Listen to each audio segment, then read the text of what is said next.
नमस्कार, आप देख रहे हैं न्यूज़ 24। आपके साथ में हूं रवि ठाकुर। आज बात करेंगे जयपुर के नाहरगढ़ किले की, जहां से दो सगे भाई करीब 2 हफ्ते पहले रहस्यमय ढंग से लापता हुए थे। उनमें से एक की लाश 2 दिन बाद बरामद हुई, लेकिन दूसरे का अब तक कोई सुराग नहीं मिला है। Jaipur police, civil defence, SDRF, NDRF की ड्टीमें दिन रात एक किए हुए हैं, लेकिन नाहरगढ़ के जंगलों में नौजवान कहां लापता हो गया पता नहीं चल पा रहा है। युवक की तलाश में ड्रोन से निगरानी की जा रही है। अधिकारी हेलीकॉप्टर से इलाके के चप्पे चप्पे को छान रहे हैं, लेकिन युवक एक पहेली बनकर रह गया है। आखिर क्या है नाहरगढ़ के जंगल में लापता हुए युवक का रहस्य, हमारी इस रिपोर्ट में देखिए।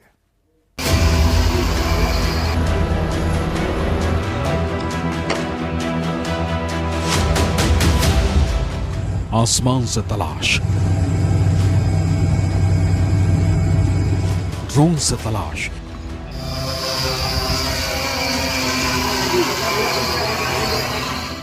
और जंगल में चप्पे चप्पे पर तलाश। और यह तलाश है एक 19 साल के लड़के की।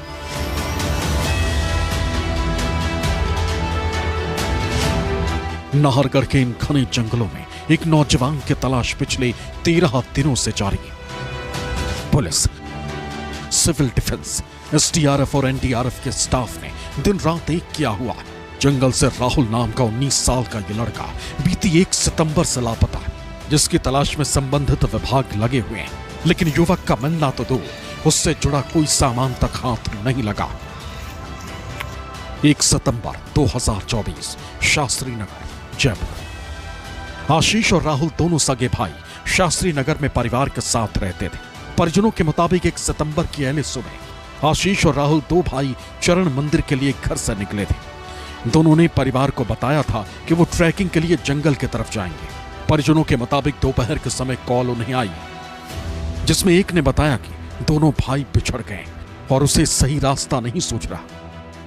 आशीष और राहुल के पापा सुरेश जी हमारे साथ, हम उन्हीं से बातचीत करते हैं, क्योंकि घर का 2 चिराग में से एक चिराग बुझ चुका, दूसरे की तलाश जारी है। भाई साहब, क्या हुआ था उस दिन 1 तारीख को? दोनों घूमने निकले थे आपको बता के? हाँ, दोनों घूमने गए थे। यहाँ से गए थे 6 साढ़े 6 बजे के बाद में। तो ऐसे बोल के गए थे कि हम घूम के आ रहे हैं, मम्मी आप चिंता मत करना, फ़ोन लगेगा नहीं लगेगा, बात होएगी नहीं होएगी, हम शाम आ जाएंगे घूम घाम के, आप चिंता मत करना कर, ऐसे बोल के गए थे। उसके बाद जो घूमते घूमते आपस में बिछड़ गए, फिर भी आपको एक कॉल किया होगा उन्होंने? छोटे वाले से बात हुई थी उसकी मम्मी की, क्या मम्मी मैं बिछड़ गया, अब भैया भी नहीं है, कि मेरा रास्ता भी नहीं मिल रहा है। तो उसकी मम्मी बोली कि अभी 10-5 मिनट बैठ जा वहाँ, अभी मैं यहाँ से बच्चों को भेजती हूँ। नाहरगढ़ किले की तरफ जाते हुए रास्ते में चरण मंदिर पड़ता है। परिजनों के मुताबिक दोनों भाई पहले इसी मंदिर आए थे, बाद में दोनों जंगल की तरफ ट्रैकिंग के लिए निकल गए। तब तक दोनों भाइयों के बाद अपने परिजनों से हो रही थी।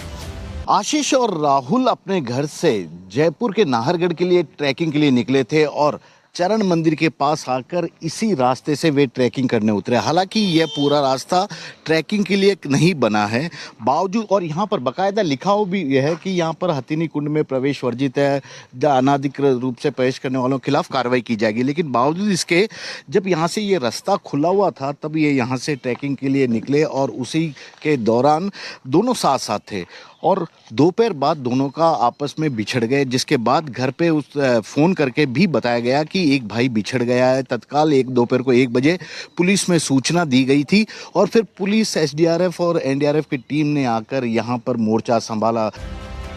फिलहाल मंदिर के पास से जंगल में उतरने के इस रास्ते को बंद कर दिया गया, क्योंकि बीती 1 सितंबर से ही लापता हुए राहुल की खोज जारी है और प्रशासन को डर है कि कहीं कोई दूसरा शख्स इधर चला गया तो मुसीबत बढ़ सकती है। हालांकि जानकारी मिलने के बाद जब सर्च ऑपरेशन शुरू किया गया तो 48 घंटे के अंदर आशीष मिल गया, लेकिन वो जिंदा नहीं था, बल्कि उसकी लाश बरामद हुई। यहाँ पर ड्रोन के जरिए इन दोनों की तलाश की गई। इसके अलावा हेलीकॉप्टर के जरिए दूसरे भाई राहुल की तलाश यहाँ पर की गई, क्योंकि आशीष मिल तो गया, लेकिन शव के रूप में उसकी बॉडी यहाँ पर मिली है, जबकि अभी तक राहुल की तलाश लगातार की जा रही है और कोई बड़ी कामयाबी या सुराग तक किसी को नहीं मिला है। 24 घंटे यहाँ पर एसडीआरएफ, एनडीआरएफ की टीम और खोजी जो दल हैं उनके लोग यहाँ पर पूरा जांच कर रहे हैं, सिविल डिफेंस के लोग हैं। ये बताइए भाई साहब, किस तरह से यहाँ खोजबीन का पूरा ऑपरेशन पिछले 8 दिन से लगातार चल रहा है? सर हम जब से हमारे को इन्फॉर्म मिली है, जब से यहाँ पे पूरी रेस्क्यू कर रहे हैं। आज 9 दिन हो गया हमारे को यहाँ पे करते हुए।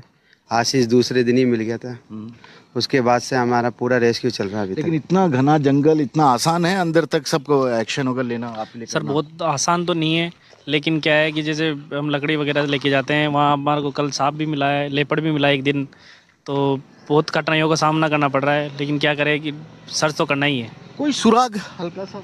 नहीं, अभी कुछ सुराग नहीं। कोई सुराग अभी तक कुछ ऐसा कुछ नहीं है? नहीं सर, कुछ नहीं मिला आज। कोई कपड़े, चप्पल, फोन ऐसा नहीं मिला इसमें, बस खाली सर्चिंग हो रहा है। आशीष का शव बरामद होने से परिवार और प्रशासन की चिंता बढ़ गई। सबसे चौंकाने वाली बात यह है कि आशीष की मौत सिर पर चोट लगने से बताई गई, लेकिन चोट किस चीज से लगी इसका पता पोस्टमार्टम से भी नहीं चला। सबसे हैरान करने वाली बात तो यह है कि आशीष का शव जंगल में ट्रैकिंग वाले रास्ते से करीब 4 किलोमीटर अंदर मिला। पुलिस के मुताबिक आशीष के शरीर पर चोट के निशान भी मिले, लेकिन मौत की वजह साफ नहीं। सवाल उठ रहे हैं कि क्या आशीष की मौत पत्थर की चोट से हुई? क्या जंगली जानवर ने आशीष को मार डाला? क्या किसी ने आशीष को हमला करके मारा है? क्या किडनैप करके आशीष का कत्ल किया गया? आशीष ट्रैकिंग के रास्ते से 4 किलोमीटर अंदर कैसे गया? अभी पुलिस के पास पुख्ता तौर पर किसी सवाल का जवाब नहीं। सबसे हैरान करने वाली बात तो राहुल का लापता होना है। बीते 13 दिन से राहुल को लेकर कोई एक सुराग तक नहीं मिला। तमाम जोखिम उठाकर सिविल डिफेंस स्टाफ लापता राहुल को तलाश रहा, लेकिन कामयाबी आसपास भी दिखाई नहीं दे रही। जयपुर में नाहरगढ़ की पहाड़ियों में पिछले 9 दिनों से सिविल डिफेंस की टीम के साथ एनडीआरएफ और एसडीआरएफ की टीम एक लापता शख्स को खोजने की कोशिश कर रही है। दरअसल 2 भाई अपने घर से 1 सितंबर को निकले थे और यहां पर ट्रैकिंग के दौरान दोनों भाई बिछड़ गए। उसमें से एक भाई की डेड बॉडी यहां पर चोट लगी सर पे मिली थी और उसके बाद दूसरे भाई का अब तक कोई अता पता नहीं लगा। इसकी तलाश के लिए यहां पर ड्रोन की सहायता ली गई, हेलीकॉप्टर की सहायता ली गई है और अभी तक भी उसमें कोई बड़ी कामयाबी नहीं मिली है। हालांकि तमाम तरह के एंगल से पुलिस और जो जांच दल है वह इस पूरे मामले की जांच में लगा हुआ, लेकिन सबसे बड़ी बात है कि नाहरगढ़ का ये पूरा जंगल जिस तरह से घना जंगल है उसके चलते रेस्क्यू में भी काफ़ी प्रॉब्लम आ रही है और काफ़ी खोजबीन के बाद भी डीप जंगल में कई जगह तेज बारिश के चलते भी जाया जाना मुश्किल नहीं है। फिर भी यहाँ पर जितने तमाम तरह के लोग हैं लगातार 24 घंटे अपने काम को अंजाम दे रहे हैं, क्योंकि इन लोगों को इंस्ट्रक्शन भी मिला हुआ है कि किसी तरह से उस शख्स को ढूंढना है जो कि अपने घर से इस घने जंगल में की पहाड़ियों में ट्रैकिंग के लिए निकला था। शुरुआत में अधिकारियों ने सर्च ऑपरेशन रात में भी चलाया था, लेकिन तब भी कोई कामयाबी नहीं मिली। अब सिविल डिफेंस और एसडीआरएफ की टीम को कई परेशानियों का सामना करते हुए सर्च ऑपरेशन चलाना पड़ रहा है। नाहरगढ़ का यह इलाका घने जंगल का है। जहां तक आपकी नजर जाएगी दूर दूर तक सिर्फ जंगल ही दिखाई देगा। इतना ही नहीं, जहां लापता युवक की तलाश की जा रही वो जयपुर से करीब 700 फीट की ऊंचाई पर स्थित है। लगातार जारी बारिश की वजह से सर्च ऑपरेशन में दिक्कतें आ रही हैं। जंगली जानवरों के हमले का खतरा 24 घंटे बना हुआ है। जंगल के एरिया में आवाजाही के लिए सड़क की व्यवस्था नहीं। रात में खतरा बढ़ने की वजह से ऑपरेशन रोकना पड़ रहा है। सिविल डिफेंस के साथ एसडीआरएफ की टीम भी नाहरगढ़ के घने जंगलों में लापता युवक की तलाश कर रही है और यहाँ पर जिस तरह से एक एक कदम पर खतरा है, आगे जाना और खोजना कोई आसान काम भी नहीं है, क्योंकि एक तो तेज बारिश का ये पूरा मौसम है, यहाँ पर सड़क भी नहीं है, ऊपर से काफ़ी सा जंगली जानवरों का खतरा भी महसूस होता है। देख सकते हैं किस तरह से कटीली झाड़ियाँ हैं और ये पूरी टीम लगातार आगे बढ़ रही है। भाई साहब 1 मिनट रुकिएगा, मैं इनसे पूछने की कोशिश करता हूँ कि इनका पूरा रेस्क्यू ऑपरेशन किस तरह से हुआ है और किस तरह से ये पूरा खोजबीन के बाद इन लोगों को किस तरह से इनकी कोशिश लगातार जारी है। सर एक छोटा सा सवाल आप लोगों से पूछ रहा हूँ सर, पूरा ये रेस्क्यू वाला ऑपरेशन है, आप क्या क्या अब तक किए? 9 दिन हो गए, किस तरह की कोशिशें जारी है? सर शुरू से हम यहाँ आए 1 तारीख से, तो हमने मैनुअली सर्च किया इसमें। उसके बाद में लगातार एक टीम रात को आ रही है, एक टीम दिन में आ रही है, लगातार सर्च ऑपरेशन जारी है। रात को मतलब यहाँ तो अंधेरा कोई होता भी नहीं है, घने जानवर भी हैं यहाँ पर? शुरू में 3-4 दिन हम रात को आए और उन्होंने रात को भी सर्च किया, उन्होंने लाइट के द्वारा ड्रैगन लाइट लेके उसमें सर्च किया है हमने। जैसे जैसे दिन बीत रहे, लापता राहुल के सही सलामत होने की उम्मीदें कमजोर पड़ रही। वन विभाग के अधिकारी भी सर्च ऑपरेशन का हिस्सा बने रहे, लेकिन इतने घने जंगल में किसी शख्स को तलाश करना भूसे में सुई ढूंढने के बराबर है। पुलिस अपने स्तर पर काम कर रही है, हालांकि लापता युवक की तलाश में पुलिस कोई एंगल नहीं छोड़ रही। पुलिस भी चारों एंगल से देख रही है।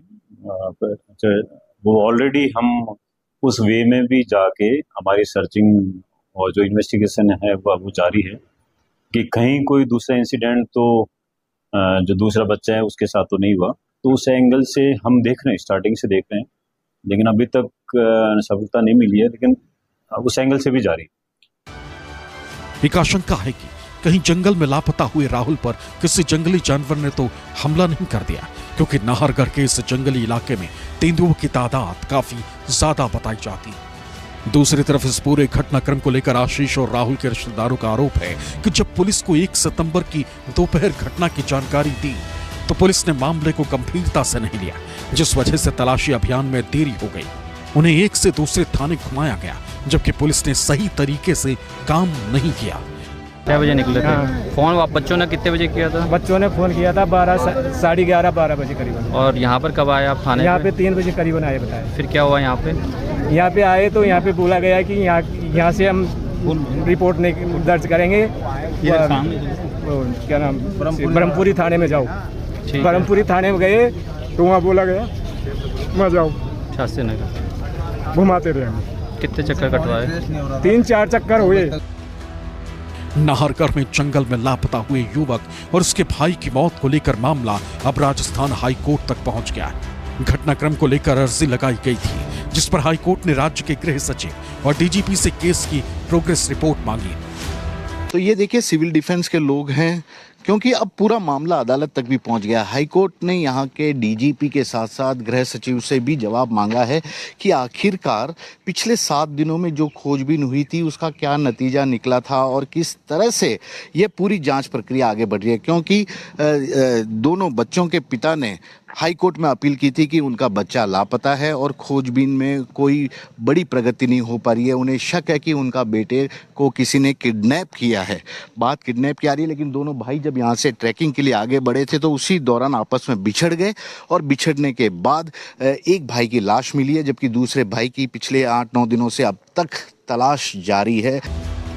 नाहरगढ़ किला, जंगल और यहाँ से 2 सगे भाइयों का पहले रहस्यमयी ढंग से लापता होना और फिर एक भाई की लाश मिलना, जबकि दूसरे के बारे में अब तक कोई सुराग न मिलना, कई तरह की आशंकाओं को जन्म दे रहा है।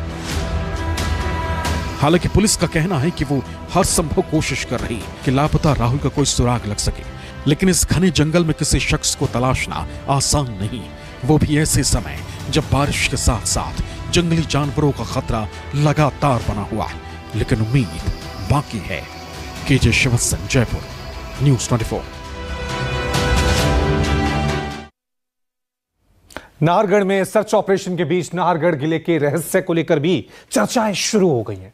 कुछ लोगों का मानना है कि जंगल में 2 सगे भाइयों के साथ हुई घटना सामान्य नहीं हो सकती, इसके पीछे तंत्र मंत्र का खेल भी हो सकता है। ऐसी चर्चाओं की वजह क्या है और नाहरगढ़ किले का रहस्य क्या है, इस रिपोर्ट में देखिए। जंगलों के 700 फीट ऊंचाई पर नाहरगढ़ किला राजा मानसिंह के द्वारा बनाया गया था जयपुर की सुरक्षा के लिए, और इस किले को आज पर्यटन के रूप में देखा जाता है। लेकिन यहाँ की यदि स्थिति देखी जाए तो सबसे ज़्यादा घने जंगल यहीं पे ही है, और इसी घने जंगल में प्राकृतिक खूबसूरती को निहारने लोग आते हैं। लेकिन जिस तरह का ये पूरा दुर्गम एरिया है, कई बार कई बड़ी दुर्घटनाएं भी सामने आ जाती है। आमेर नरेश जब जयगढ़ को बनाने की तैयारी कर रहे थे, उस वक्त आमेर की दीवार, किले की दीवार बनती और टूट जाती, बनती और टूट जाती। जैसा लेखों में या किंवदंती में बताया जाता है कि महाराज ने सोचा कि कारण क्या है, दीवारें क्यों टूट रही है। तो उनको महाराज को स्वप्न में नाहर सिंह बाबा जयपुर के जुझारू रहे थे, युद्ध करते हुए, कटने के बाद भी वो लड़े, गर्दन कटने के बाद भी, तो नाहर सिंह जी उनका नाम था। उन्होंने उनको स्वप्न में कहा कि राजा, अगर तुम मेरे नाम से किला बनाओगे तो किला बनने दूंगा, नहीं तो नहीं बनने दूंगा। तो महाराज ने फिर उनके नाम से नाहरगढ़ किला बनाया। इस किले का पहले नाम सुदर्शनगढ़ था, लेकिन राठौर राजा नाहर सिंह भूमिया की आत्मा का किस्सा आने के बाद इसका नाम बदलकर नाहरगढ़ कर दिया गया। करीब 700 फीट की ऊंचाई पर बने जयगढ़ और नाहरगढ़ किले को लेकर कई रोचक भूतिया और रहस्यमयी कहानियां यहां के लोगों के बीच में प्रचलित है। कहा जाता है कि इन दोनों ही महलों में अचानक तेज हवाएं चलने लगती है, कांच फड़फड़ा करने लगते हैं और टूट जाते हैं। इसके अलावा यहां पर आने वाले लोगों को कई रहस्यमयी आवाज भी सुनाई देती है। इस तरह की बातें महसूस होती है मानो यहां पर कोई बड़ी शक्ति भी मौजूद है। हालांकि वैज्ञानिक युग में इस पर कोई भरोसा नहीं करता, लेकिन कहा जाता है कि वह तंत्र मंत्र के विद्या में काफी माहिर था। जब पूर्णिमा से पहले ही उसने पूर्णिमा का चांद अपनी तंत्र विद्या के जरिए दिखा दिया तो उससे चित्तौड़गढ़ के शासक इस कदर नाराज हो गए कि उन्होंने उसे चित्तौड़गढ़ के किले से बाहर निकलने का फरमान सुना दिया। अपने इस अपमान का बदला लेने के लिए वह सीधा अलाउद्दीन खिलजी के पास पहुंच गया और रानी पद्मावती की खूबसूरती के बारे में बखान कर उन्हें उकसाया। यही कारण था कि अलाउद्दीन खिलजी भी रानी पद्मावती को पाने के लिए इस कदर ललायत हो उठा कि उसने चित्तौड़गढ़ पर आक्रमण तक कर दिया। बहरहाल एक भाई की रहस्यमयी परिस्थितियों में मौत और पोस्टमार्टम में भी हत्या की सही वजह का पता नहीं चल रहा, जबकि दूसरे के अचानक इस कदर लापता हो जाने के बाद अब इसी तरह की तंत्र शक्ति से जोड़कर भी मामले की तफ्तीश की जा रही है। तो निश्चित रूप से वो क्षेत्र बड़ा दुर्गम क्षेत्र है और वहाँ अनेक दुर्घटनाएं तो होती ही रहती हैं, लेकिन इस बार जिस तरीके की घटना हुई है, 2 भाई वहाँ गए हैं और फिर उनमें से एक भाई की डेड बॉडी वहाँ मिली है और दूसरा भाई अभी तक लापता है। आज इतना उच्च तकनीक का दौर है, उसके बाद भी दूसरे भाई को अभी तक पुलिस तलाश नहीं कर पाया। निश्चित रूप से एक एंगल ये भी हो सकता है कि जो तंत्र मंत्र करने वाले लोग हैं, हो सकता है बहुत लोगों का इन पर विश्वास नहीं भी होगा, लेकिन फिर भी यदि जांच होती है तो इस दिशा में भी जांच करनी चाहिए। अब लापता युवक की तलाश कब पूरी होगी, इसका जवाब किसी के पास नहीं है। इतना जरूर है कि हर कोई अपने हिसाब से अंदाजा लगा रहा है। KJ Shivatsan, Jaipur, news 24।